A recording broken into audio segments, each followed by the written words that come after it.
Hi students, I hope you are doing well.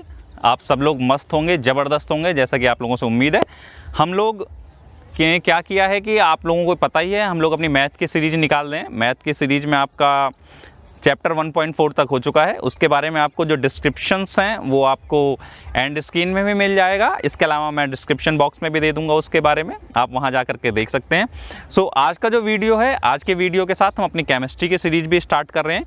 सो जो हमारा first chapter, ये वाला जो वीडियो होगा ये आपके 5 पार्ट्स में होगा। उसके बारे में आप जाकर के इस चैप्टर को खत्म करेंगे। ये चैप्टर बहुत अच्छा चैप्टर है और इसके अंदर आपके बोर्ड एग्जाम्स में भी क्वेश्चंस आते हैं।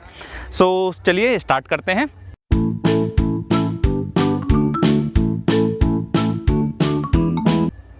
जो सबसे पहला टॉपिक है वो है हिस्ट्री ऑफ केमिस्ट्री।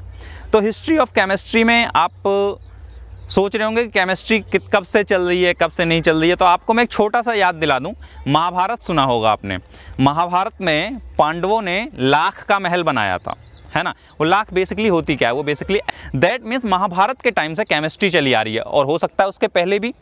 केमिस्ट्री को हम जानते जो हैं, इवन आपने वेदों के नाम सुना होगा। वेद आपके क्या है, ऋग्वेद, सामवेद, यजुर्वेद, अथर्ववेद। अब आप कहेंगे केमिस्ट्री में भी वेद कहाँ से आ गए। तो वेद इसलिए लेके आए हैं हम कि मैं आपको ये बताऊं कि ऋग्वेद जो है हमारा जो सबसे पुराना वेद माना जाता है अपना इंडियन कल्चर में, उसमें भी केमिस्ट्री के बारे में बोला गया है। और केमिस्ट्री में हिंदी में क्या बोला गया है, उसको रसायन शास्त्र। आप अगर अपनी हिंदी की बुक उठाएंगे, जैसे आप इंग्लिश मीडियम वाले हैं तो उसमें केमिस्ट्री लिखा है, लेकिन जब आप हिंदी की बुक उठाएंगे तो उसमें लिखा है रसायन शास्त्र। सो ये तब के ज़माने से चला आ रहा है। दैट मीन्स ऋग्वेद तो आप समझ ही रहे हैं ना कितना पुराना है। और जो यूरोपियन हिस्ट्री है, यूरोपियन हिस्ट्री में केमिस्ट्री के बारे में 18th BC से लेके आए हैं उसको, ठीक है। 18th BC से ये केमिस्ट्री यूरोपियन कंट्री में चल रही है। तो ये हो गया हिस्ट्री ऑफ केमिस्ट्री। अब जो हमारा नेक्स्ट टॉपिक है वो टॉपिक है इम्पोर्टेंस ऑफ केमिस्ट्री, ठीक है। इम्पोर्टेंस ऑफ केमिस्ट्री क्या है, तो आप अगर पानी भी पी रहे हैं ना तो उसमें केमिस्ट्री है। आप खाना खा रहे हैं तो उसमें केमिस्ट्री है। आप कपड़े पहन रहे हैं तो उसमें केमिस्ट्री है। आप मूवी देखने जा रहे हैं तो उसमें केमिस्ट्री है। आप गाड़ी चला रहे हैं तो उसमें केमिस्ट्री है। तो केमिस्ट्री तो हर जगह है, जहाँ चाहेंगे आप वहाँ केमिस्ट्री मिलेगी आपको, ठीक है। तो इम्पोर्टेंस ऑफ केमिस्ट्री में आप कुछ भी लिख सकते हैं। आप अपना लिख सकते हैं कि वो खाने मतलब आपके फूड अप्लाइमेंट होता है। इवन फर्टिलाइजर्स जो हम किसान डालते हैं वो केमिस्ट्री है, ठीक है। आप उसमें फ्यूल के लिए यूज कर सकते हैं, ट्रांसपोर्ट में यूज कर सकते हैं, नेशनल ग्रोथ में यूज कर सकते हैं। अब आप कहेंगे केमिस्ट्री नेशनल ग्रोथ में कैसे दे रही है, तो जो भी बन रहा है एलिमेंट, चाहे वो केमिकल्स बन रहे हैं, चाहे वो आपके इंडस्ट्री में कोई भी चीज़ यूज हो रही है, उसमें आपको केमिकल्स बनाने पड़ेंगे, केमिकल्स यूज करना पड़ेगा। खाने के लिए भी आपको केमिकल यूज करना पड़ेगा, पीने के लिए भी केमिकल यूज करना पड़ेगा। तो हर जगह केमिस्ट्री का रोल प्ले हो रहा है, ठीक है। तो इसलिए that's what importance of chemistry. So अगला टॉपिक है हमारा नेचर ऑफ मैटर। तो नेचर ऑफ मैटर होता क्या है, तो बेसिकली आप कहेंगे नेचर ऑफ मैटर के लिए मैटर होता क्या है। तो मैटर क्या होता है, जिस किसी में भी वजन हो और जो स्थान घेरता हो, ठीक है, दैट इज कॉल्ड मैटर। जैसे आपका बुक हो, पेंसिल हो, कॉपी हो, किताब हो, कुछ भी XYZ है, आपके सामने जो कुछ भी दिख रहा है ना इस टाइम, आप अपने सीट पे बैठे हैं, मेज पे बैठे हैं, क्लास में बैठे हैं, आपको जो कुछ भी दिख रहा है that's is totally a matter, ठीक है। मैटर के सब पार्ट्स होते हैं। सो अब अगला टॉपिक जो आएगा हमारा अगला टॉपिक आता है स्टेटस ऑफ मैटर।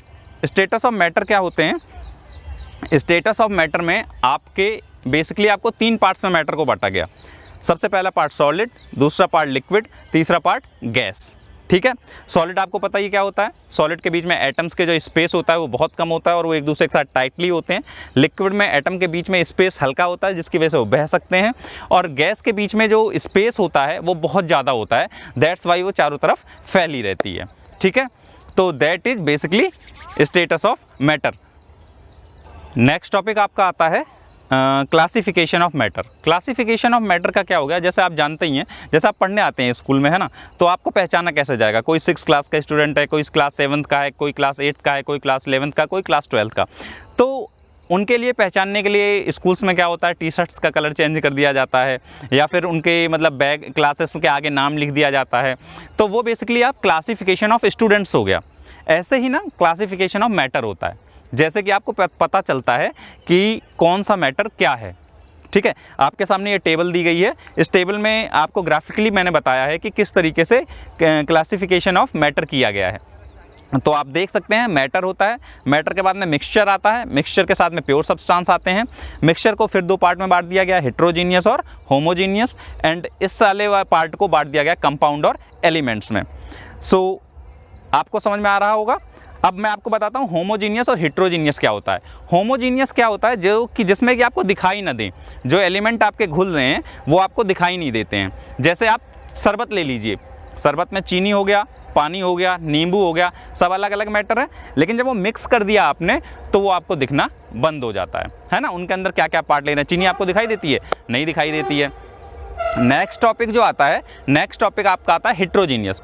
हेट्रोजीनियस क्या होता है, जैसे आपने सैंड लिया और मिट्टी ले ली, उन दोनों को आपस में मिला दिया, ठीक है, बट आपको पता तो रहेगा ना कि सैंड का कलर अलग है और मिट्टी का कलर अलग है, तो वो आपका मिक्सचर है लेकिन वो आपको अलग दिखाई देता है। So that is basically heterogeneous, ठीक है।